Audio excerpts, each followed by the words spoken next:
बड़ी ईद करीब से करीब तर लोगों ने मवेशी खरीदने के लिए जहन बनाना शुरू कर दिए। कराची में जानवरों की खरीदारी के लिए मवेशी मंडियां कब और कहां लगेंगी, इंतजामिया ने तफसीलात जारी कर दी।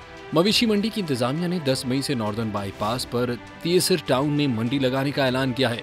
इस सिलसिले में जारी नोटिफिकेशन में कहा गया है कि जानवरों की खरीदारी के लिए नकद रकम निकालने की सहूलत के लिए ATM और आरजी बैंक ब्रांचें कायम की जाएंगी। हंगामी तिब्बी इमदाद के लिए एम्बुलेंस भी दस्तयाब होगी।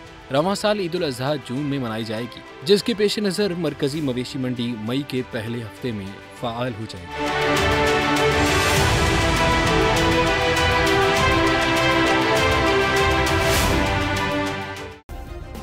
सब्सक्राइब करें और बेल दबाएं ताकि कोई खबर रह न जाए।